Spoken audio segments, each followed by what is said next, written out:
नमस्कार विद्यार्थी मित्रांनो, पवित्र पोर्टलवर आता पदभरती संबंधित नवीन सूचना आलेली आहे। तारीख बघा 23 फेब्रुवारी 2024।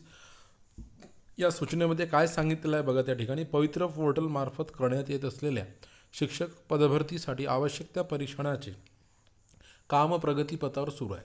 सद्यस्थितीत या परीक्षणामध्ये कोणत्याही त्रुटी अडचणी समोर येताना दिसून येत नाही, हे नित्याचंच आहे। त्यानंतर 21/2/2024 रोजी बुलेटिनमध्ये नमूद केल्यानुसार उमेदवारांनी कागदपत्र तयार ठेवावीत। त्याची पडताळणी नियुक्ती प्राधिकारी घोषित करतील त्या वेळापत्रकाप्रमाणे नजीकच्या काळात होणार आहे। याद्यांची पडताळणी काटेकोरपणे होत असून ती अंतिम टप्प्यात आहे। त्यामध्ये कोणताही दोष राहणार नाही याची खबरदारी घेण्यात येत आहे। तरी देखील अपवाद म्हणून कोणाचे काही गाऱ्हाणे असल्यास त्याचे निराकरण करण्यासाठी तक्रार निवारण व दुरुस्ती समिती गठीत करण्यात आली आहे। त्याद्वारे सर्व बाबींची यथोचित दखल घेतली जाईल व निराकरण केले जाईल।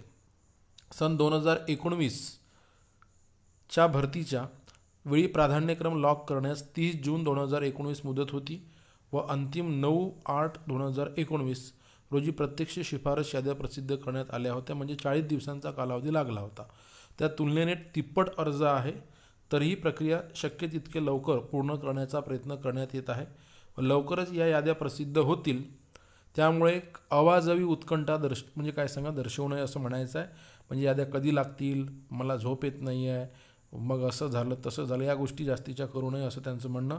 अभियोग्यताधारकाने शिक्षक पदभरती 2022 साठी वापरत असलेल्या जो तुमचा ईमेल ॲड्रेस आहे त्यावरच विहित प्रपत्रातील निवेदने आवश्यक त्या कागदपत्रासह सादर करावीत।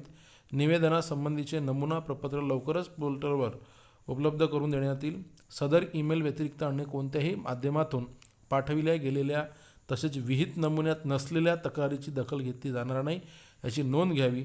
याबाबत सर्वसाधारण गुणवत्ता यादी प्रसिद्ध झाल्यानंतर प्रत्यक्ष कार्यवाही सुरू करण्यात येईल असं सांगत आहे। तर ही आज दिनांक 23/2/2024 ची सूचना आलेली आहे।